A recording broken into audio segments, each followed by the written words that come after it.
People are lighting up all over the country. They call it the green rush.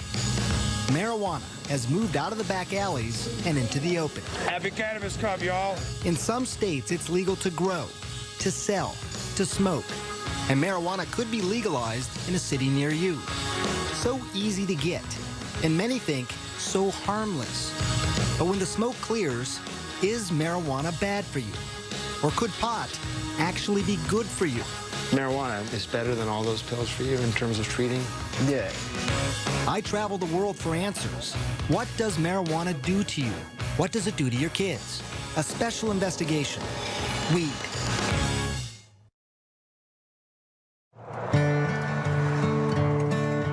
Our journey begins here, in this small town home, nestled in the mountains, with a family who has never allowed TV cameras in before.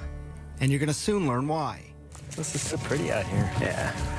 They live in Colorado, one of 2 states where it's legal to smoke pot medically and recreationally. But here, it's also taboo to residents like Paige Figge and her husband, Matt. I'm sure it was mentioned to us by someone, hey, you should try this. And I thought, no way. You thought that's fringe stuff? No way, not in a million years, no. But in this area, marijuana is far from fringe. 4 joints, and do you want Island Sweet Skunk? Medical dispensaries are everywhere. Hey, welcome, guys. People are smoking in private clubs and public festivals. But none of this is for Matt. He's a military man, and marijuana would be a career ender. I grew up in Wisconsin in a well-loving family, and I was educated that, like, oh, that's a drug. You don't do that. And I never did. But just decades ago, marijuana was a legitimate medication, also called cannabis, prescribed by doctors and dispensed by pharmacies. This is Harry J. But that all changed in 1930. A relentless warfare against Henry Anslinger, the United States' first drug czar. For him, public enemy number 1, you guessed it, marijuana. This guy saw how he could increase the budget of his department by having this mission, going after marijuana. You know, saying that there's this drug that the Mexican migrant workers are smoking, and it's loco weed, and it's going to make them crazy, and they're going to rape your women. He got the anti-marijuana message out through news reports. And then came this. It is convinced that he is hopelessly and incurably insane. The film, Reefer Madness, portraying the users of marijuana as unproductive, crazed. People are still afraid of what pot can do to them. In many ways, to have defined our attitudes now for 70 years. Yeah. Marijuana then became illegal in 1937. And by 1970, it was a Schedule I controlled substance. The government was saying it had no medicinal value and had a high potential for abuse. All reasons why the Figgies stayed away from marijuana. Until this. And this might be hard for some of you to watch.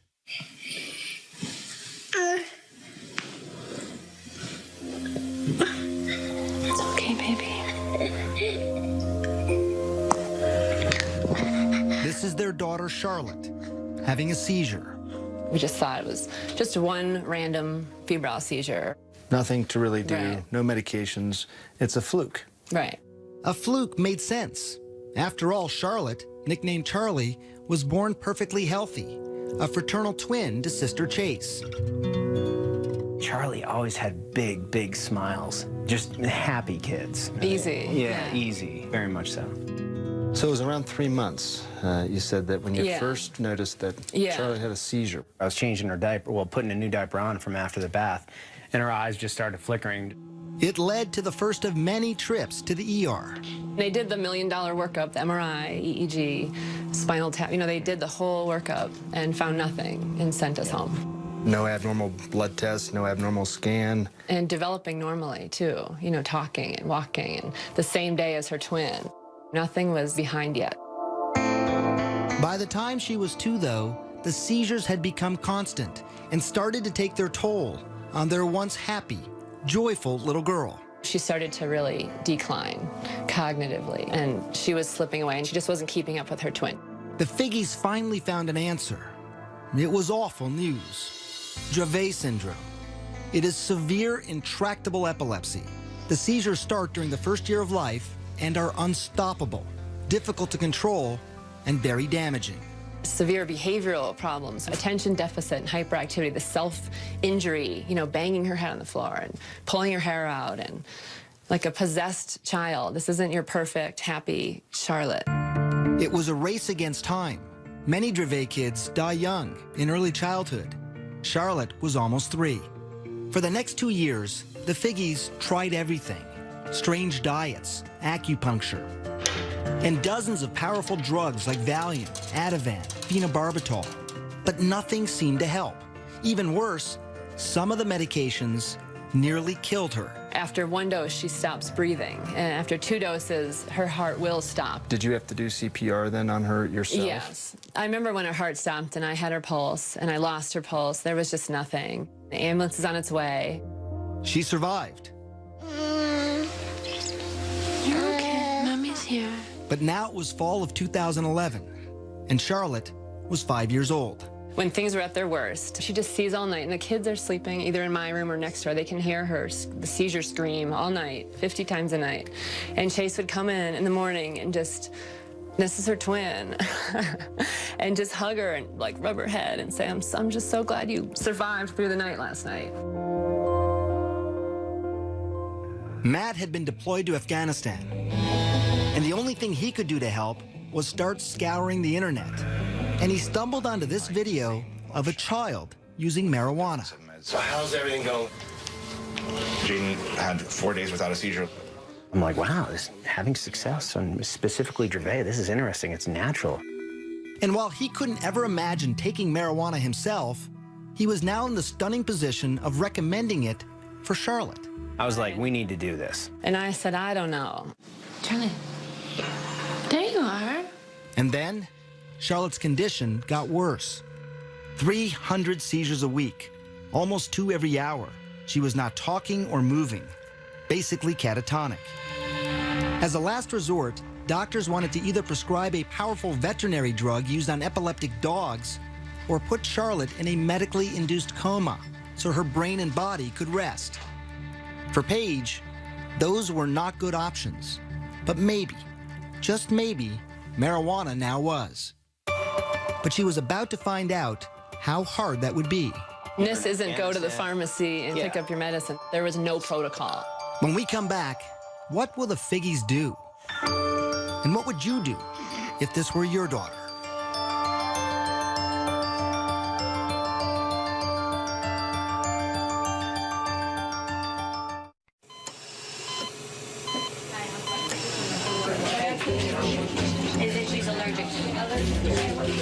I had resigned myself. I don't think she's gonna survive this. We've seen her flatline in the hospital. We've said goodbye.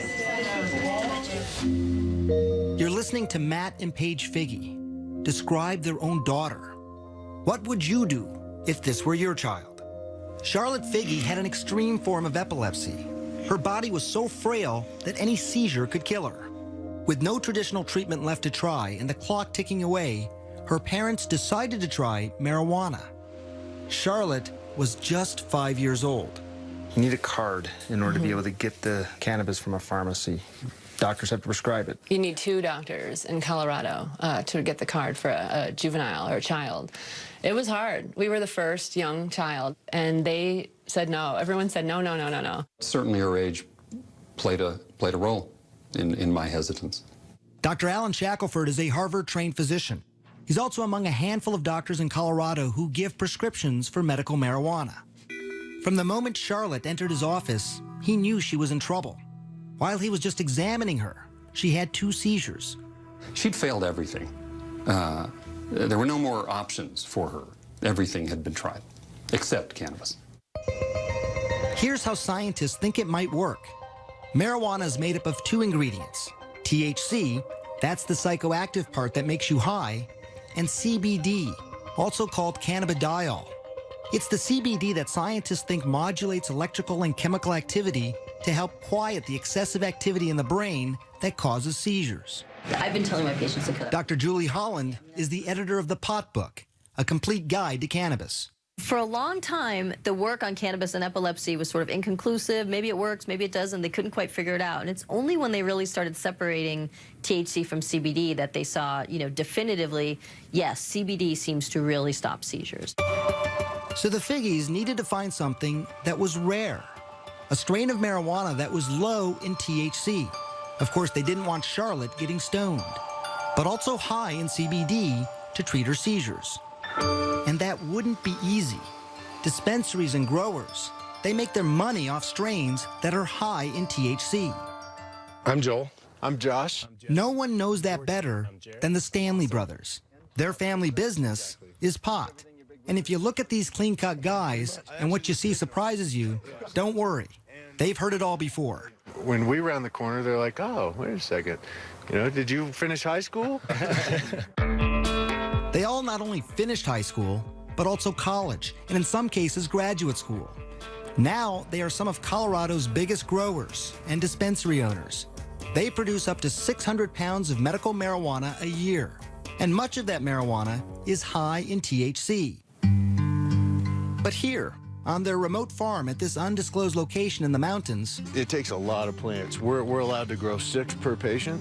They have been growing something different, something they call revolutionary. So Greenhouse 1. Greenhouse 1, yes. Welcome to paradise. Behind closed doors and under tight security, we enter what the Stanleys call the Garden of Eden. There's nothing like this in the world. This plant's 21% CBD and less than 1% THC. It took years of crossbreeding plants to get to this point. Instead of breeding up the THC, we've bred down the THC and bred up the CBD. And people said, you're crazy. Who's going to smoke that? So why grow it then? Well, the Stanleys also believed in CBD's potential to treat many diseases. And they had seen it change lives before. I always have 2 strains. Meet 19-year-old Chaz Moore.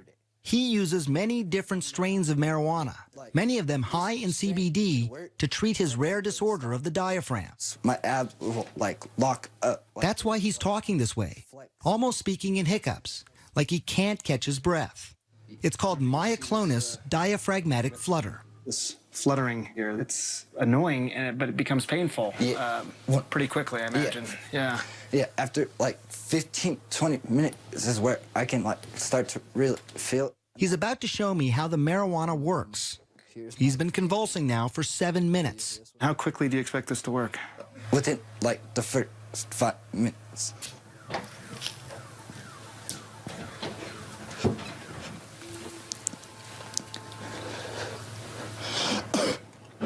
And I'm done.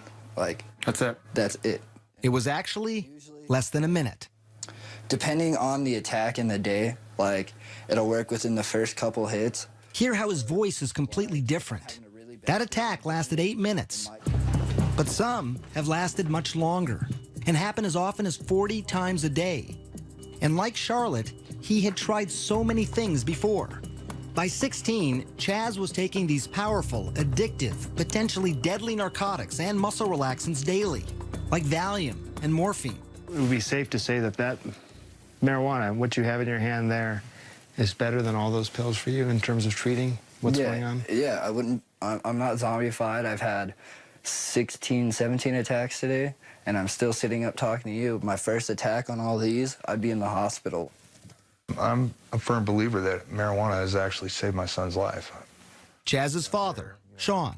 His quality of life now is 1,000 times better than what it was when he was on the pharmaceuticals. A quality of life that Paige Figge desperately wanted for her daughter, Charlotte. But she still had one hurdle to cross, convincing dispensary owners like the Stanleys to sell marijuana to a 5-year-old little girl. When Charlotte's mother called my brother Joel, the brothers had a meeting. He said, tell us about this patient. She's 5 years old, he said. And we said, oh, no, we can't do that. Why? It was the fear of the unknown. Charlotte was the youngest patient at the time wanting marijuana. Would it be too much for her? Or would it change her life forever? We'll find that out later. But first, learn more about what marijuana does to your kid's brain. and yours as well.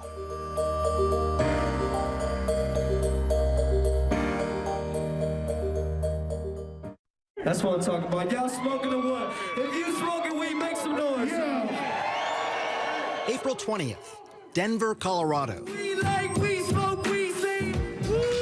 Tens of thousands from around the country and the world lighting up legally. Happy Cannabis Cup, y'all. For some, it's a lifestyle. For others, it's a lifeline. We're working with the Lupus Foundation and rheumatoid arthritis. But for all of them, I wonder, what was it doing to their brains?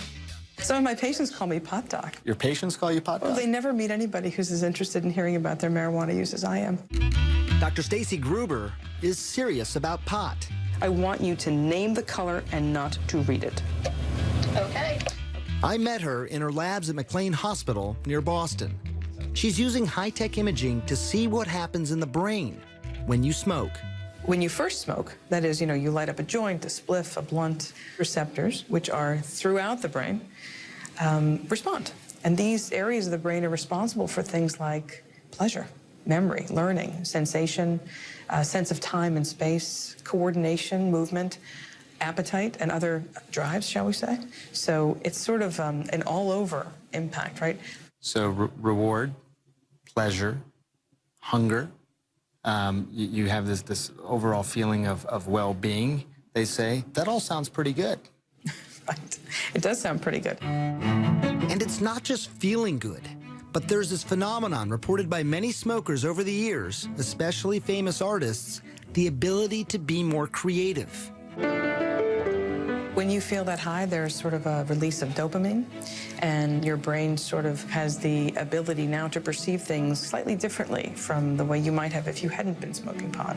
What you really see is this reduction in inhibitory function. Welcome, Dr. Gruber. Pretty spectacular. Less inhibition. That's something that painter Amir says helps him be more creative. A successful artist, his canvases sell for up to $25,000. It's my favorite way to work. Using marijuana. Yeah. He's been painting for 14 years, smoking for even longer. He says it makes him feel more relaxed, but most importantly for him, he says it makes him less critical of his own work. Stop worrying so much about this and that, and just sort of looking and being as present as possible. Amir does caution that it's a delicate balance for him. It would make me very apprehensive, as maybe a little paranoid, just too analytical. You can get paranoid, you can have disorganized thinking, you get disoriented. It can be uncomfortable, it can lead to panic attacks or anxiety attacks in people. How do you know when you've done too much? Simple tasks become very frustrating, like mixing paint, and then just sort of get into this state of duh, you know?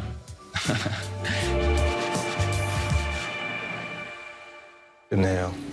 And why that happens is exactly what Columbia University neuroscientist Carl Hart is investigating. Exhale. Research subjects in his lab smoke marijuana and then take a variety of cognitive tests. The effects will be disruption in memory, disruptions in inhibitory control. They will become slower at cognitive functioning, a wide range of things. These effects are temporary, but they're pretty pronounced and they're clear. And it's slowly becoming clear to scientists what part of the brain is most affected. It's the prefrontal cortex. It's very important for planning, thinking, coordinating your behaviors. There are tons of marijuana receptors in this region. And we think that marijuana, particularly in the novice, can disrupt all of those behaviors. An impairment that Hart cautions could be dangerous, especially when driving. You may prematurely hit your brakes. You may prematurely hit the gas pedal, a wide range of things. You may make a turn without looking more carefully. Look at this experiment done by CNN affiliate KIRO in Washington State. Subjects smoked marijuana and then drove. One was a daily medical marijuana smoker, and another, an infrequent weekend smoker. Relaxed and buzzed, The more the novice user smoked, the more trouble behind the wheel. Watch yourself, watch yourself. But interestingly, the habitual smoker didn't have as much trouble. I wouldn't pull her off the road, no. Well, not yet. And that's something I witnessed firsthand driving around with 19-year-old Chaz Moore. The day that I spent with him, he had been smoking all day long. Do you feel impaired at all? No, I don't. I feel normal. Turns out when you test people who have a lot of experience with cannabis, you don't see many disruptions. But if you test people who have sort of a limited history with cannabis, you can see some clear, pronounced disruptions. Of course, no one thinks that driving when using marijuana is a good idea. But what scientists can't answer is if there is a safe legal limit, and if people who use marijuana daily as a medicine should be able to drive. How impaired are they? What is more clear, though, is the effect of marijuana on the young brain. What we see is a very big difference in people who begin to smoke prior to the age of 16 and those who smoke after age 16, what we call early versus later onset. Gruber's brain scans show that the white matter, those are the highways that help the brain communicate from one point to another, are impaired in those who start smoking early. Maybe there's underlying white matter connectivity differences. That's your concern, it sounds like, that those highways, those white matter highways, are just more disrupted in people who start smoking early. That's what we see. Perhaps not surprising, given what we know about the young developing brain. That's a very delicate time in brain development, and that's not a good time to be taking any drugs. Preliminary research shows that early onset smokers are slower at tasks, have lower IQs later in life, higher risk of strokes, and increased incidence of psychotic disorders. And while these studies are not conclusive, some scientists are still concerned because in 2012, 35% of high school seniors lit up. And that could mean a generation of kids with damaged brains. And many fear something else. I never really told myself I needed help. A generation of marijuana addicts. When we come back, the truth and the science behind what's being called a growing epidemic. And later, Charlotte's story, the first and youngest child to try marijuana in Colorado.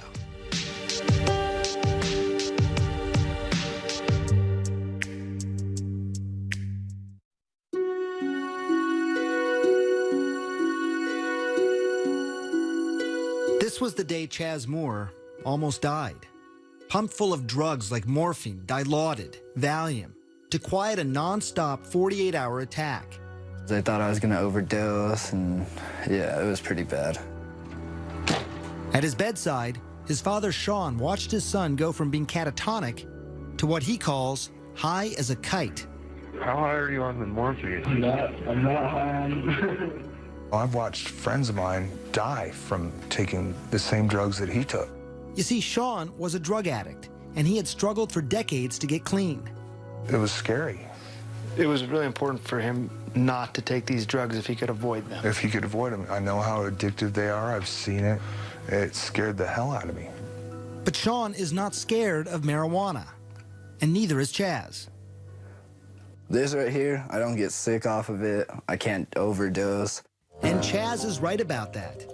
While there are fatal, accidental prescription medicine overdoses every 19 minutes in this country, there are virtually no reports of fatal marijuana overdoses. And it's perhaps one of the biggest reasons most people think pot is safe. In fact, a new study of children showed that by high school, only 1 in 5 think marijuana is harmful. That's the lowest number in more than 2 decades. And it's something we heard over and over as we traveled around the country. Not really that harmful. It has a lot of benefits. Not really too concerned about it. I think it's safe if you're a safe person.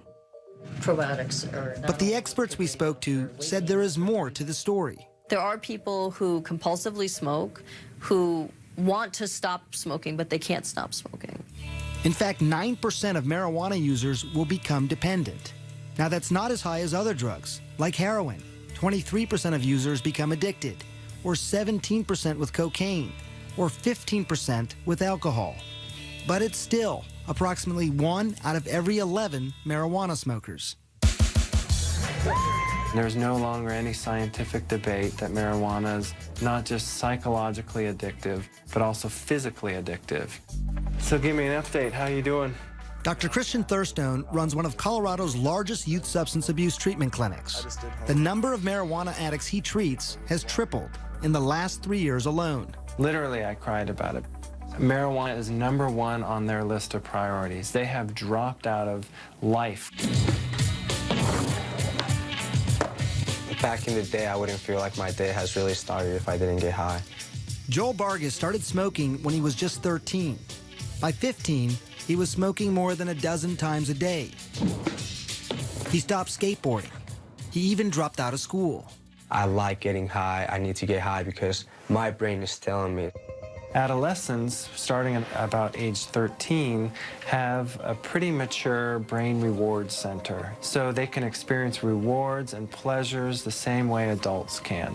But the problem with that is that their prefrontal cortex, which helps people think ahead, control their impulses, that's not fully developed until age 24. That explains why adolescents are much more vulnerable. There's something else that addiction experts believe is likely happening in the brain. When you smoke pot, the feel-good chemicals that make up marijuana, called cannabinoids, remember them? They cause your brain to stop producing its own natural cannabinoids. When you stop smoking, you have no feel-good cannabinoids of your own. Until your body kickstarts production, you feel lousy. So many people smoke again to feel better. And today's marijuana could be more addictive. It has more of the psychoactive ingredient THC than ever before. Brain researcher Dr. Nora Volkov. If you smoke a very potent marijuana, the 9-THC content is going to go very fast into your brain at a relatively high concentrations, and then that increases its rewarding effects and its likelihood of transition into addiction. So how much stronger is it? You see the barbed wire, obviously, on the fences. Well, I traveled to Mississippi, where marijuana is illegal. But here, on the campus of one of the country's oldest universities, Ole Miss, a huge stash of marijuana is under lock and key. This is our vault. This is some pretty tight security. I mean, look at this door.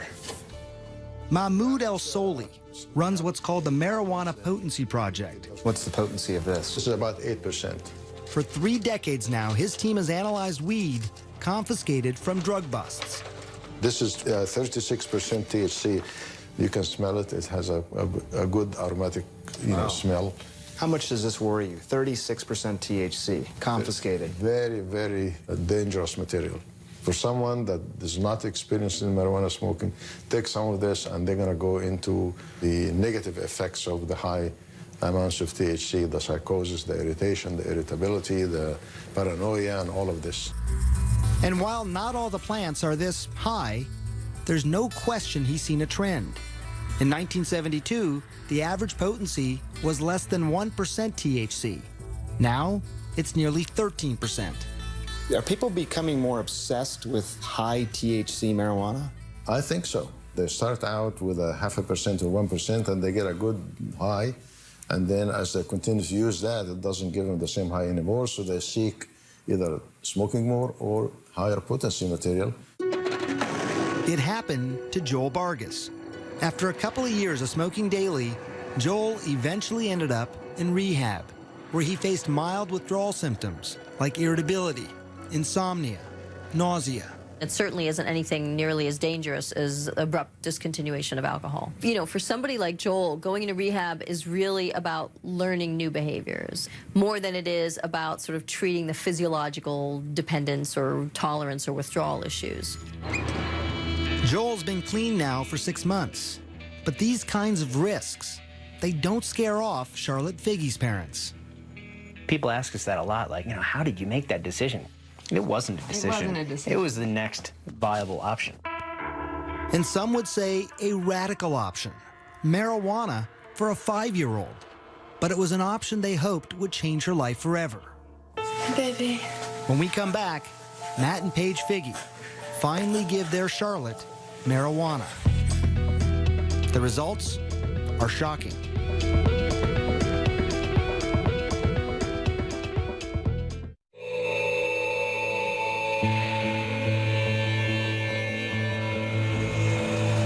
was January 2012.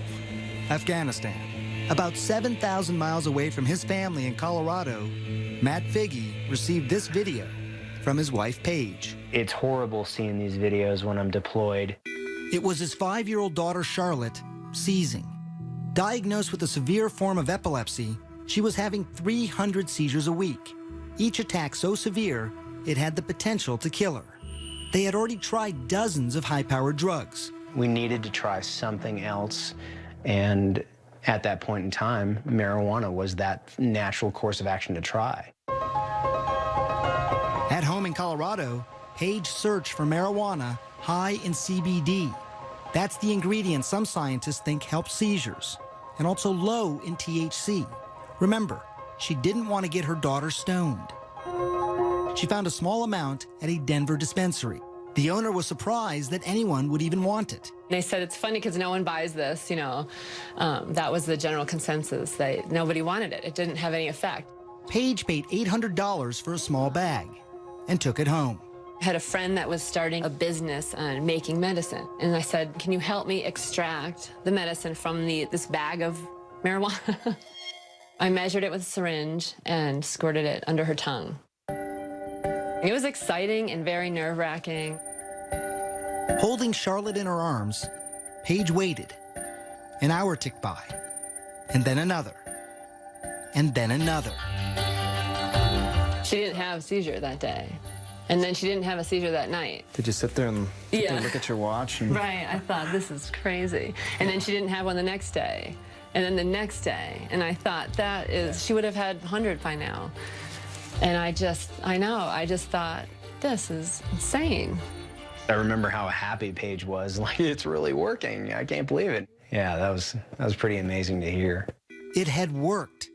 But in just a couple of weeks, the excitement was overshadowed by panic. Paige was running out of marijuana, and the dispensary didn't have any more of that particular strain. Even if there was more, the monthly price tag would have been astronomical. $2,000, and not a penny of it covered by insurance. But then Paige heard about the Stanleys, the 6 brothers, and their greenhouse of marijuana that is high in CBD. I said, oh my goodness. He says, I don't know what to do with it. We're trying new things with it, but no one wants it. It's not sellable. I said, just don't touch that, just we need that plant. At first, they didn't want to take the risk of giving marijuana to such a young child. But then they met her. Tell me about the first time you met Matt, Paige, and Charlotte. I'm gonna get you misty-eyed. Yeah, you get all of us crying when we start talking about that little girl. The Figges had hit the jackpot, a steady supply of high CBD marijuana, and they only had to pay what they could afford. People have called us the Robin Hoods of marijuana. They say that we sell pot so that we can take care of the kids and the truly less fortunate. Charlotte was the first of those kids. Late spring 2012, she tried the Stanley Special Marijuana, and again, it worked. I can't tell you what that means to us. Get you, doesn't it, a little bit? If it doesn't get you, something's wrong with you. She lived her life in a catatonic state. Now her parents get to meet her for the first time. What a revelation. Yeah, kitty. The child who had had 300 seizures a week was now down to just 1 every 7 days. Pitter pat, tiptoe. When I first met Charlotte, March of 2013, it was 1 year after that first dose of marijuana. Achoo! After almost 2 years on a feeding tube, she was now eating on her own. Yellow? She was talking, even walking. Puppy. Yeah, please, she said please. Go! But these stories, they are not without their skeptics. One of the country's 2 hospitals dedicated to Dravet syndrome in Florida states at present there is no evidence that cannabidiol is effective for the treatment of epilepsy. The American Academy of Pediatrics also opposes cannabis, as does the National Institute on Drug Abuse. It is such an amazing turn of events that it really can't be a fluke, but I do still wonder. Do you still wonder too? Matt? Hell no. You know it's working. It's working great. You just look wonderful. And Charlotte's doctor, Alan Shackelford, also agrees. Yet his commitment to medical marijuana has drawn criticism. He's even been called Dr. Feelgood. How difficult is this for you to talk about as a physician? We are typically conservative as a profession and probably as individuals. We want more proof, and cannabis doesn't have that. And it's why he has traveled the world to look for researchers who might have the answers. And that took him to the place many call the medical marijuana research capital. Israel. It might surprise you, but actually research into cannabis and epilepsy started here in the 1970s, with studies that showed it could reduce convulsions in rats. Today, Shackelford is hoping to start clinical trials in humans there. We need to understand it well enough that they won't be reluctant to at least give it a thought, at least try it. And it's not just epilepsy, but researchers in Israel are studying a variety of illnesses. When we come back, what they're finding, up close, and an amazing look inside hospitals and nursing homes where patients are lighting up, courtesy of the Israeli government.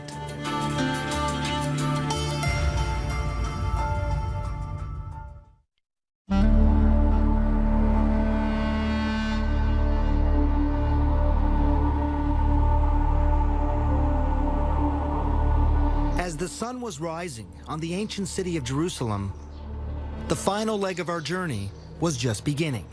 There have been some great advances here, and I'm proud of that, obviously. Dr. Boaz Lev is with Israel's Ministry of Health. Here, they have pioneered marijuana research. They were the first to isolate THC and CBD decades ago. And now the country's ministry licensed 10,000 patients to use marijuana medicinally and has approved more than a dozen studies to treat illnesses like PTSD, pain, Crohn's disease, even cancer. Hopefully, this will prove to be the best medication. I really hope so. We're not there yet. Answers might come from places like this. It's a state-run nursing home outside of Tel Aviv. Residents here are using marijuana for pain, loss of appetite, Parkinson's disease, and dementia. Moshe Root is one of those residents. He was 77 when he smoked his first pipe of marijuana. He's 80 now, and he smokes a couple of times a day. It's to help with the pain and the hand tremors caused by a stroke. So it's a mixture of tobacco and marijuana.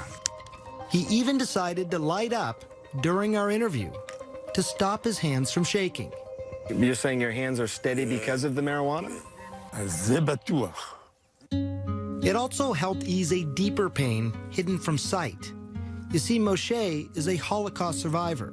When his wife died a couple years ago, he was haunted by nightmares of his childhood, hiding from the Nazis. The marijuana, he says, took him out of the darkness. You dream. You fly. When you smoke? Yeah. There are 19 other patients here.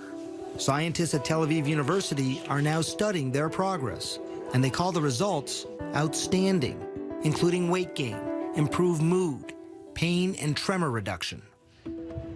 But I can tell you as a doctor, it was my next stop that proved the most surprising. This is Israel's largest hospital, Sheba Medical Center.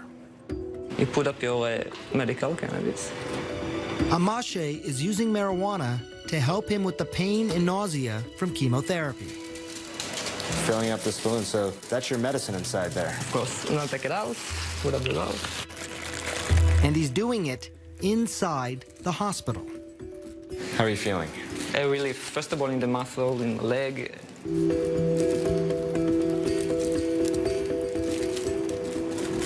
And you're not worried about any potential damage to your body? Not at all. The opposite, actually. I really believe I can be cancer-free for a long time if I continue, consume cannabis. Yes, he said cancer-free.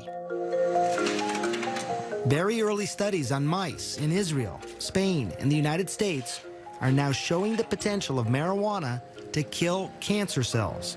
It's exciting research, but it is still in its infancy, and it's inconclusive. This program at Sheba is well established, and experts say a teaching tool for using marijuana in other hospitals. Do you think this could happen in the United States? I don't know that there's yet enough really concrete evidence of cannabis's benefit that's satisfactory, at least in that context. I think it's going to come. But it could be slow going. The FDA has been great at approving studies, but National Institute of Drug Abuse has been really stonewalling and blocking any studies looking at therapeutic effects of cannabis because that's not their mandate. Their mandate is to look at the harms of drug use. It's very easy to blame an organization. Dr. Nora Volkoff, who is the director of NIDA, says they are not standing in the way. She claims they are not the only government institute that approves marijuana research. If you would come up with a grant that says, okay, this is going to be a treatment for drug addiction, then it would go to us. But if it's cancer, it goes to the Cancer Institute. If it is schizophrenia, it goes to NIMH. And so the institutes have a mission with certain diseases. What is clear, there are bureaucratic hoops that most researchers simply don't want to jump through. Neuroscientist Carl Hart. There are not many people studying marijuana. It's very difficult to get approval to study marijuana. What's nice about Israel is that the government is helping the research to happen. And it's research that could give hope to patients like Charlotte Figge. I made it. Scientists in Israel are learning that marijuana use might actually protect the brain, not damage it. They've been able to show that it can decrease the amount of brain damage from head injuries in mice. To be able to give a medicine after the injury to reverse some of the damage, that's huge. I want to paint my nails. You want to paint your nails? I'll paint your nails. I literally see Charlotte's brain making connections that haven't been made in years. It's almost seeming to build her brain, where before it seemed broken. And while scientists are still at the very early stages of knowing if this is actually happening, I can tell you it was remarkable to see her progress. In the 3 months since we first met her, we saw a change. She was now talking more. Say puppy.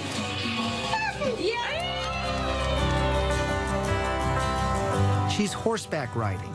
Good girl. She even rides a bike on her own. And the special strain made for Charlotte is now named for her. It's Charlotte's Web. It is Charlotte's plant. It's Charlotte's plant. Not anymore. Now it's for all the children. More than 41 children are using Charlotte's Web here in Colorado. All of them are reporting significant seizure reduction. And there are dozens more on a wait list, hoping, praying that a plant could change their lives, just like it did for Charlotte. I'm gonna get you. You both seem very at peace. I'm very at peace, yeah. Very peaceful. We've been given a great life. You know, it's unfortunate that Charlie has this Dravet syndrome, but thank God we've got something now that's working. And she's doing so great today.